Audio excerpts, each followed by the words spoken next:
Hey, welcome to the July 2022 monthly studio report for All Is Fair and Dust and Air and Broken Hammer Games. Let's go ahead and get right into it right now. We actually do have some stuff to talk about for the month of July. The biggest thing is something's happened with Tyranno. It's like, actually good. This is good. This is actually really good. We pull it up here. Yeah, so the last month we were kind of detailing what we were going to have to do. We made our final we made like the major company decisions of what we were going to have to do for DLC and everything moving forward in the future. And we figured, because silence from Tyranno, we're not getting any help from them. Nothing's coming out. And then this month, well, actually with last month when this is recorded right now, which is August 1st, but here's how it kind of works with Tyranno, is that the Western development was basically had a publisher. It was New Media. It's NYU Media. And so New Media would handle, like, if, like, us, the devs, Broken Games, if we had a problem with Tyranno, we would relay it to New Media. New Media would relay it to the Japanese team. So they were kind of like doing like this middleman sort of thing between us all. So what happened was, in July, Strikeworks, which is these are the devs that make Tyranno, they make the engine. In Japan, they made an announcement. They said, "Yep, we are going to be taking over Tyranno Builder, the Western audience. We're going to open up a new studio, and we're going to basically make the Japanese Tyranno and the like U.S. Western Tyranno. We're going to make them finally connect. We're going to make them so that they have exact, when they do a patch on one, it's going to be a patch on the other, and all this stuff." So it's like super awesome news, because so much of the Japanese builds, I mean, we're having to operate off of Japanese builds. We have our iOS build, Mac OS build. All those things have to run through a Japanese version. It's not translated, of course, and we have to put it on through the little MacBook that we picked up at the end of last year. But we have to go through the Japanese build, because we cannot export on Windows. We cannot do anything for Mac OS and stuff. Everything's on that build. So that is probably going to be remedied in the days ahead. We won't need to worry about having to, like, oh well, we can't port to this, we can't port to that, we have to have this, we have to have that.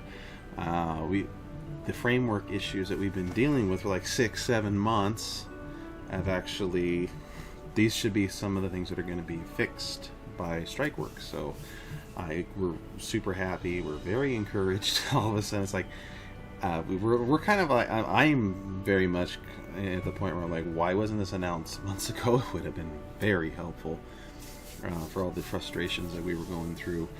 New Media was just being very quiet, and they actually did do an announcement in June. We didn't catch it, so we did not catch their announcement in June until right now, when Strikeworks all of a sudden announced that, oh yeah, we're taking over everything. And then all of a sudden we saw the other announcement in June for Tyranno from New Media that was announcing New Media was going to, they're done. They're basically going out of business, and they're releasing everything. So they're releasing Tyranno, releasing all the stuff that they've been publishing. It goes back to the devs that made it. And so it's like, well, why didn't we see that announcement in June? I mean, June is like 6 months later than we really needed to know this type of stuff. But I mean, NDAs happen. Sometimes they're not at liberty to say, or sometimes nothing's official yet. But anyways, how we missed it was basically when I was looking at the announcement, and it doesn't show up on the Tyranno, like the main event announcement. I mean, usually when you in Steam, when you make an event and you say, okay, this is what's happening, blah blah blah, it goes out to everybody. It's not coming up, and so for some reason it's only showing up if you go to the new announcement by Strikeworks, and there it is in the list. It doesn't show up in the list otherwise. So I don't know if something got tripped, something got wrong. I don't know what they did. It could be a Steam fault, it could be a lot of things. Either way, we did not catch the announcement in June, and so now, I mean, we kind of had to make a decision on things. So we are Well, here's how it's going to sit for the decision on DLCs and because we were looking at going standalone now, and that was only because it's like they have not made things well enough for DLC to function. Even though they have started some stuff, we need more done. And there's all these other issues with the save file system that was going to be better if we went standalone and built our own little program. Now that may change because if Strikeworks takes over and Strikeworks fixes a lot of the stuff that it hasn't been fixed in the Western version, but has been fixed in the Japanese version, and they continue to improve. They kind of talk with us. I mean, I'm hoping we're going to have a good relationship with the Japanese team. We're going to shoot them some reports and requests and see if we can get some things mended, patched. I mean, new media was always really good with that. But that all goes through. They patch it all up. We could be looking at going back to the original plan, which was DLC. Which is, I hate doing this because we made a shift. And now we're having to oh well, something's changed, and for the moment we're going to continue moving forward with working under the concept of doing this standalone and not going the DLC, but we're going to keep an eye on things. I'm not expecting anything major from Strikeworks before the end of the year. Because they're saying they have to get their office set up. Now there is a link in the blog you can check. You can read their entire post. You can see what they're saying. But I can't imagine them getting an entire office set up and ready to handle the Western studios like us within a short amount of time. And then, oh hey, here's the patches. No, I just don't see that happening. It's very optimistic to think, oh my gosh, they're going to have this all mended by the end of the year. No, I don't think so. I think this year, I think they're going to probably try and get everything, at least maybe a patch or two going in before the end of the year, which might fix some things and might help maybe certain little. I think it's like maybe a step at a time type of thing, and then next year we're probably going to be looking for a lot more bigger stuff from them. Now, how this is going to impact us for standalone or DLC, it's not really going to be impacting us too much because we're still working on some things, and we got pushed back a bit because we're having to deal with all these programming issues and having to make things work, which should have been working, which they hadn't updated. So the plus side is that a lot of that stuff in the future, we're not going to have to deal with that as much. We're hoping. It depends on what Strikeworks does. So anyways, it's positive news. It means we could be going back to DLC for all this, and if that's going to work out, if that's how Strikeworks is going, they're going to listen, they're going to make something work for us, then that's going to be awesome. We will go DLC. We will go back to our original plan. But that is that. For new media, appreciate them. I hope that J-Rab is gonna have a wonderful life. I mean, he was always really good with us. He listened to us a lot, talked with me a lot, and he kind of relayed so much. There were some of the patches for Tyranno that were literally, I mean, we said, hey, we need this done, and Jay would relay it, and then the patch would come through, and it would get fixed in the next patch. So we were really happy that new media was very responsive. They didn't ignore us, and they actually helped, and we hoped our development helped make Tyranno a little bit better game engine, just because we're a bigger project and we weren't going to ditch them. We were going to stay with them as much as we can. On that topic, as far as Project 2 goes, whether we're going to switch to another engine, that remains to be seen with Tyranno.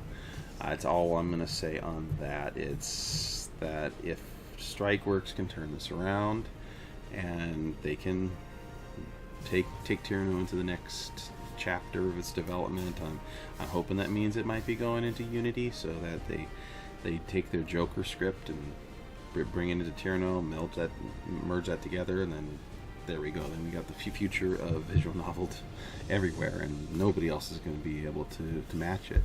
So we're just going to have to see on Project 2. It is getting ready. We did do some UI look at a few things for Project 2, maybe like what we were wanting to do and stuff. So we did do a little bit of non-art related stuff on that during the month of July. As far as the iOS port goes, that is possibly going to be dropping early August to mid-August. There was a game-breaking issue that we had come up. We did post about it on the social media. We let everybody know that we encountered a game-breaking issue. Now, what was happening was when you would use the skip mode, so you're like going along real fast with skip mode, and then if you would stop, and then you would try to save the game right there, select the save file. If you do that over and over and over and over, all of a sudden the game will like crash to white screen. And we had to issue like, okay, we got a game breaking bug, and we can replicate it, so we know that it can be fixed. But it was just trying to find it, trying to track down what's causing this. And ultimately, in the end, it's looking like an engine related problem. We think there could be a memory leak. This is one of the things that it's going to require Strikeworks to kind of patch this up, because what's happening is when you're hitting the save, and we notice that there is a performance lag, so there's a performance hit that's happening, and as it's trying to load stuff, and for some reason, if you're coming in off a skip mode, we're thinking that there's a buffer or the memory system getting saturated. You're adding the save and it's too much at once, and then it just crashes. The recommended fix is, we hate to tell people don't use the skip function. When we were testing it, the skip function works fine as long as you don't stop and save. So we're recommending that if you're going to use the skip function with the save function, just be ready for a white screen at times. We will have a note in the iOS port in the main bug issues and the known issues page that's going to talk about this and how to kind of avoid it. There's not too much you can avoid it. This is a game engine issue, and it's going to have to be Strikeworks is going to fix it, and the ETA on that, it depends on how soon Strikeworks gets to it. We will issue the report, send it into them, see if they can do something about it. I'm not 100% sure they're going to be able to do too much, just because it is involving the save system. That is one thing that needs to be completely overhauled. So this could be like a very old issue from the old days that's just been carried over, and now we're here. We did note that it didn't happen as often on the iPads. When we test on iPads, for some reason it's like the performance was a little bit better. And that could be there's more throttling on iPhones, or something is getting throttled on iPhones. It's not on iPads, although it did crash on iPads. It just took a little bit longer. So that's why we suspect there's like a memory leak or memory issue, related issue, performance, something that doesn't happen on Android. It literally, Android, it's slow, but it works.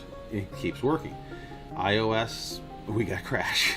So I don't know. It's something to do with the engine. Could be also something to do with Apple's.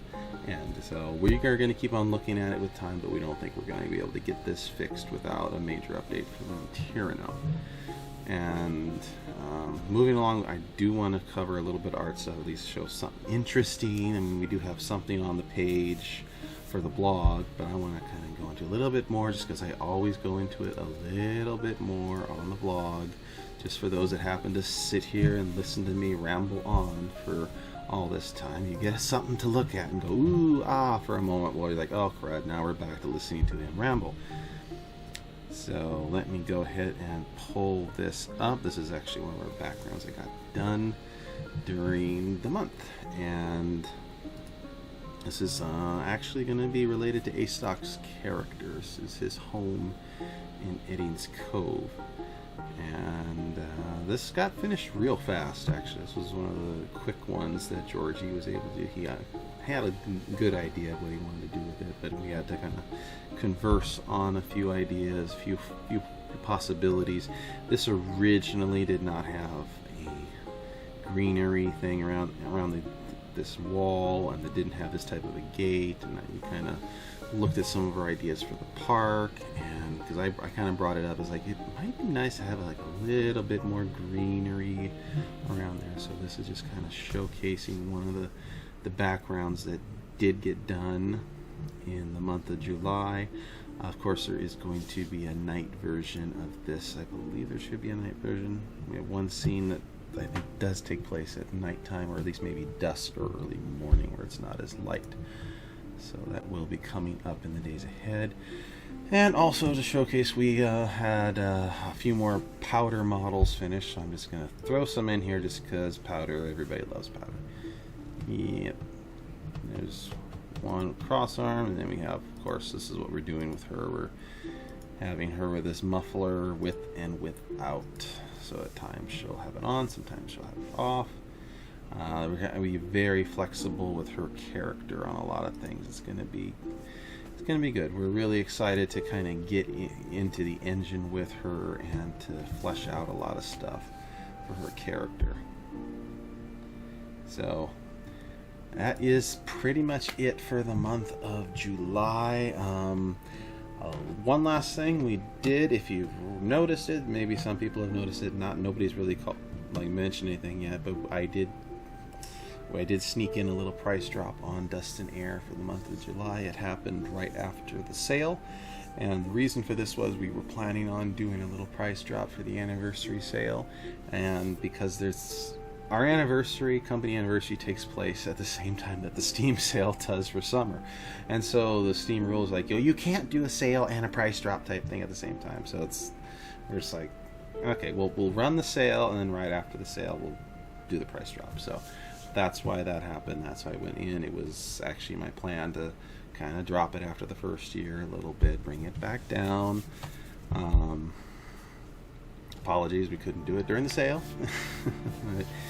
You just kind of had to get the sale over with first. And also right now, Dust and Air is on a little encore celebration sale for the first week of August. This is also partly due for the imminent release of the iOS port. We wanted to run something that we were hoping the iOS port would be out for this sale, but we had to push it. Once we ran into that issue, we just had to push it back a tiny bit to deal with that. So that is about it for the month of July. There was Project 2 art and a few other things got done, but I'm not going to be able to go into it now because I've already gone too long. So we'll cover that some more next month and in the months ahead. There is a lot of stuff. Project 2 is ramping up very nicely, and we're dealing with the idea that we got to start thinking about release schedules and stuff in the future. So it's coming soon. So thanks a lot for joining. Appreciate you spending the time listening to me ramble, and all of this goodies that I show, just little art images and things like that. So thanks again. See you in the skies. Jane.